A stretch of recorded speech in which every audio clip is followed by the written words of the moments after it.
Am I the jerk for telling my lesbian ex-wife that her partner cannot be my son's mom? Posted by you/OK5110. Hi all, throwaway because my friends are not completely aware of this current situation. I, 35M, was married to my ex-wife, 34F, for 7 years.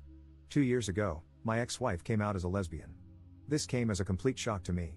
She and her partner, who were co-workers, had been having an affair since she joined the company a year before our divorce. We have a son together, 8M. I was heartbroken and devastated. I felt betrayed, as I had spent 7 years of my life with this woman, and it all felt like a lie now. When I confronted her, she told me that she had to live her truth and that she tried to suppress her identity because she didn't come to terms with it until she met her partner. When I asked whether she loved me, she told me that while she loves me, it's different from how she loves her new partner. This broke my heart even further. The divorce was quick as she did not want anything from me, and we agreed to a 50-50 split of custody. I decided to go no contact with her and handled the custody transfer process through my sister, 27F, whom I moved in with after the divorce. I sold the house, and we mutually agreed that the excess money from the sale would go into a college fund for our son. I could not bear to stay in that house anymore, as it kept reminding me of her betrayal. For context, she introduced her partner as her work friend, and I believed her. I had no reason to suspect anything, and they had several girls' nights, which I now figure were probably cover for the affair. For 6 months, I was in a depressive state because I didn't know where I went wrong. But this is one of those scenarios where nothing I could have done would have made it better. This realization made me even more depressed, and the fact that all the vows and little things she said at our wedding were all just lies trying to keep up a ruse made it even worse. The two people that got me through this state were my sister, to whom I am eternally grateful for helping with her nephew and supporting me while maintaining her career, and my college ex-girlfriend. Around 4 months after the divorce, we reconnected at a reunion, and she really helped me through the worst of it as a friend. About a year after the divorce, we started officially dating, and I introduced her to my son. During this time, my ex-wife's partner had limited interactions with my son. This was not because of anything I said, but my ex-wife wanted him to adjust to his new reality. My son is at that weird age where he understands what's going on but doesn't fully grasp the situation. If you know, you know. He understands that mommy has a girlfriend and that mommy and daddy are no longer together. I'm pretty happy with how he has come to terms with the divorce, especially considering we didn't explicitly talk to him about LGBTQ+ topics. We had decided that we could discuss these things when he's a bit older. Around 8 months ago, my ex told me she was officially moving in with her partner and that she was engaged. At this point, I was still no contact except for brief conversations concerning our son. She invited me to the wedding, but I declined. They were planning a destination wedding in Spain, where her girlfriend lives. She wanted to take our son to the wedding, which would require him to miss school for a week since she also wanted him to meet her girlfriend's family. I told her that missing school for a week didn't make sense and suggested she plan her wedding during his vacation, as she didn't yet have a fixed date. She argued that they likely wouldn't find a date aligning with his vacations, as they wanted to get married as soon as possible. I relented and agreed, since I didn't want to interact with her further, and it was within her rights to have her son at her wedding. The problem started when my son returned from the wedding. He was supposed to stay with me, as we have a flexible week-in/week-out custody arrangement. She wanted to take my son on her honeymoon so he could bond with his new stepmother. I told her that she had already had 2 weeks with him, as she had custody the week before the wedding, and I wanted to spend some father-son time with him. I told her it was within my rights, and she should go spend time with her new wife. She argued that, since our son's interactions with her partner were limited due to her busy schedule, this was a great opportunity for them to bond. I told her that she'd already had 2 weeks for them to get to know each other. She said they were busy with the wedding and didn't have time. I explained that I had taken vacation days to go to a motorcycle expo and build a Lego set, 2 things my son absolutely loves. She kept arguing, and I finally told her that custody arrangements are in place for a reason, and that was one thing I would not negotiate. She got angry and left. My son and I had a great time together. I even got him one of those kid-sized motorcycles since he liked them so much. Over the next few weeks, we returned to our week-in/week-out routine. One day, I saw that my ex had posted a photo shoot of them and my son under the caption #lesbianmommies. I thought it was just a post, but the way it portrayed them as a family didn't sit right with me. When I had my son for the week, I asked if his mom was saying anything to him. He hesitated but eventually told me that his mother had been trying to convince him to call her partner mom. This shocked me, as I never expected my ex to do this. Then again, I've been wrong before. I asked if it was something he wanted, and he said he felt much more comfortable calling her by her first name and that calling 2 people mom felt weird. I told him it was okay and that he shouldn't feel pressured to do anything. I called my ex and asked to meet up because this was serious, and I wanted to discuss it. I confronted her, and she told me that since she and her partner were married, it was only natural for our son to have 2 moms now. I told her it wasn't okay to pressure him into calling her partner mom, as she is not his mother, doesn't have an active parenting role in his life, and any major parenting decisions require both of us. She tried to argue that, since my girlfriend and I were getting serious, I might eventually want our son to start calling her mom. I told her that, even if we became serious, I would never try to convince our son to call her mom because he already has two parents, and he doesn't need more. Then she dropped a bombshell. She and her partner were hoping that, down the line, they could file for adoption. She assured me I'd still be able to see my son but wanted her and her wife to have legal guardianship because they wanted to build a family. I told her absolutely not, and that our partners have no say in our son's life. She accused me of being homophobic for denying her the right to a complete family. I told her that her life choices are hers, but our son's life is something we decide together. The issue escalated further when, 3 weeks later, I found out that my ex had enrolled our son in Spanish lessons, which he told me he hated. For context, my ex is Latin, and her partner is Spanish, so they speak Spanish at home. We had decided to raise our son in English, as she speaks it better than Spanish, and I don't speak any Spanish. When I discussed this with her, she said she wanted our son to connect more to his heritage. I told her I didn't mind the idea in principle, but we'd tried this several times when we were married, and he had shown no interest. She said it might be different this time, as there are now 2 Spanish speakers at home. I told her I was all for bilingualism, as knowing 2 languages is an advantage, but forcing him into something he doesn't want makes no sense. I even suggested trying another language he might like. She accused me of denying our son his roots and went on a tirade, accusing me of denying him his identity and her the right to a family. My girlfriend usually stays out of these matters, but she advised me to contact my lawyer. My lawyer assured me that even if they filed an adoption notice, I could contest it, and it would take something exceptional, like abandonment, for my contest to be rejected. My ex keeps posting pictures of our son as part of her new family, and it's honestly started to trigger me. 2 weeks ago, I interacted with my ex's new wife for the first time after the divorce. She contacted me to meet up and told me that my ex had finally started to recover from the trauma of coming out and building a new life. She accused me of being emotionless and uncaring during the divorce, guilt-tripping my ex into agreeing to 50-50 custody, and standing in the way of their happiness. She also told me I should agree to the adoption in a few years, as they've always wanted a family, and I would still remain my son's dad and could visit him. I told her I didn't care about her emotional state during the divorce and that my custody demands were fair by any rational standard. I told her if they wanted a perfect family image, they should have a child of their own with no connection to me. I feel like all this has started to affect my son more than anything. He's a lot less happy than he was a few months ago, as we had started to adjust to this new reality.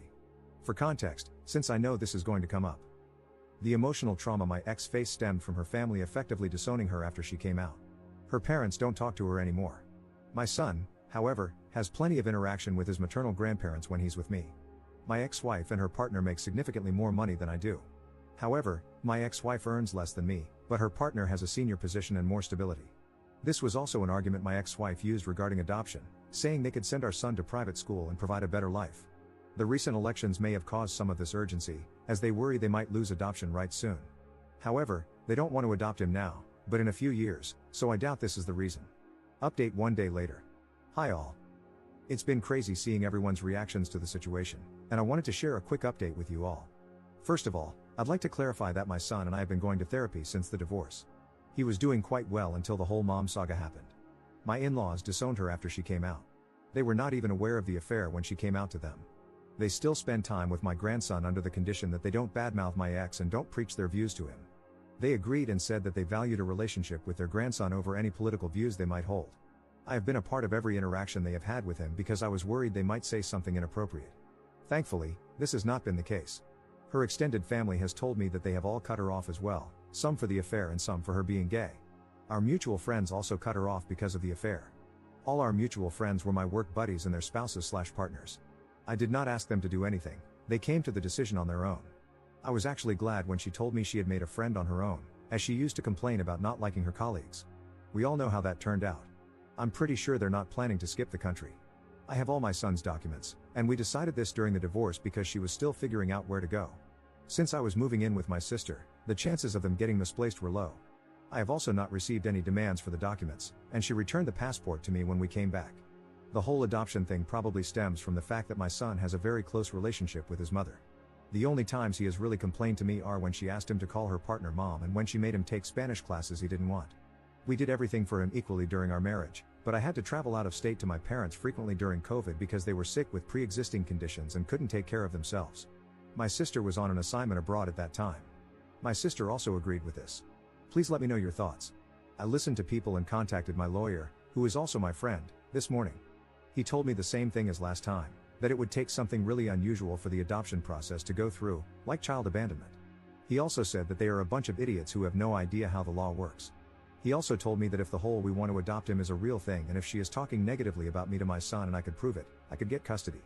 This has not been the case, as I've not heard my son say that his mom says bad things about me. This brought me a sigh of relief. I plan to contact my ex today with the following conditions. We both install parenting apps and document all interactions.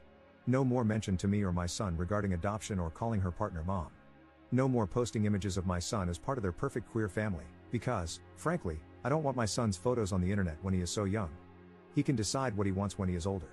I plan to talk to my ex in a couple of hours. Please let me know what you think about this. Second update 1 day later. Hi all, I talked to my ex today. She was busy yesterday, and I wanted more time to gather my thoughts. When we met, I put forth my demands. She told me the parenting app idea seems fine and that she has no problem with it. She got sad when I told her to drop the idea of adoption and calling her partner mom, as it's just not going to happen. She explained that her family had pressured her to settle down. I proposed after a year of dating, and I didn't know this, and getting pregnant so soon after getting married wasn't what she had in mind. She got pregnant 1.5 years after getting married. Does that count as soon? I don't know. She said she had been in the closet her whole life because of her parents and thought marrying me would make her feelings subside. She was happy until she met her partner. She went through postpartum depression after giving birth, but I didn't know she hadn't wanted to get pregnant so soon. She then admitted that the reason they, her wife and her, wanted to adopt my son was that she wanted to start fresh. She said she was never really happy during our marriage and that with her new wife, she could have the family she'd always dreamed of. She didn't want my son to grow up resenting her for being a lesbian since he doesn't have much exposure to people like her, apart from her and her partner. Look, I have to be honest here. I don't know any gay people, and no one in my family or circle of friends is gay. We've never talked about these things because it just doesn't come up in daily life. That doesn't mean my son and I have no idea who they are, especially after the divorce. I told her this wasn't going to happen and that he has had a lot of exposure to people from her community. I told her it seemed like a flimsy excuse to separate my son and me and that she was making it up to justify her actions. After some arguing, she revealed the real reason she and her partner wanted to adopt my son. Reddit, your prediction abilities are unreal. Apparently, they wanted to adopt him because they are considering moving to Spain in a few years. I told her she couldn't do that and that the legal framework supports me and my rights in both countries. She admitted she knew this, which is why they wanted me to sign the adoption papers. I told her she was crazy to think I'd agree. I reminded her that she still needs my permission to take him out of the country, just like when they got married in Spain. Thanks to a Reddit comment, I researched the laws about this, so I know this isn't happening. She said they wanted to see if I'd agree, and if I didn't, they wouldn't pursue it because she doesn't want to be separated from her son. I emphasized again that this is not going to happen and that if she tries anything or says anything to my son, I'll sue for full custody.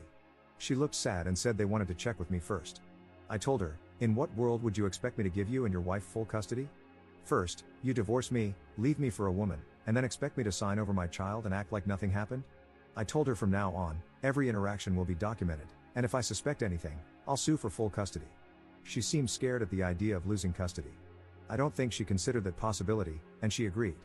I also told her not to try to create this picture-perfect queer family because it's not going to happen. Our son has a mom and a dad that he spends half his time with, not two moms. He is not her affair partner's son. He's her son and mine. If she wants a child with her wife, they can have one on their own. I reminded her that the courts are more likely to side with me because of what she's been trying to do and the fact that I work from home and spend more time with our son than she does. I've been trying to ensure he has a stable relationship with both parents since the divorce because I don't want him to resent either of us.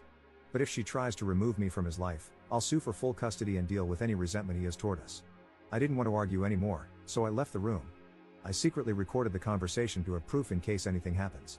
Honestly, Reddit, I've been very angry at my ex since the divorce. I haven't shown it around her or my son because I don't want her to use it against me, and I've been going to therapy, but I'm still angry inside. Her comments today about our marriage hurt me even more. I spent 7 years with this woman, and her betrayal still angers me to this day. When I got home, I contacted my lawyer friend. He reiterated that they'd have to kidnap my son for their plan to work. I asked if there was anything else we could do. He said the current custody agreement is very thorough, and we've ensured that. Whether I want full custody is up to me, but I have to be sure before putting my son and myself through the process. I don't want my son to grow up without either parent because that's not healthy for him. That's why I won't sue for full custody now. If they're foolish enough to kidnap him, which I'm sure they're not, the law is on my side. I know her partner's position at work, so I doubt they'd give it all up without a good reason. As for the passport issue, I have all his documents, and things like notifying me about travel or hospital visits are already in the custody agreement. The legal framework is solid. My ex-wife is still a good mother who loves him, and he enjoys spending time with her. Plus, my son is the kind of person to tell me if he's uncomfortable with anything, so I'll know if they keep pushing their nonsense. On a positive note, I'm not against Spanish lessons, but my son doesn't like them. I just suggested he try learning a language he enjoys. There are plenty of options. I didn't bring this up with my ex, but now I know she was pushing for Spanish because of the Spain idea. Thank you, everyone, for your support. You really helped me understand the situation. I can't believe I didn't think about her considering Spain until I read the comments. You all are amazing.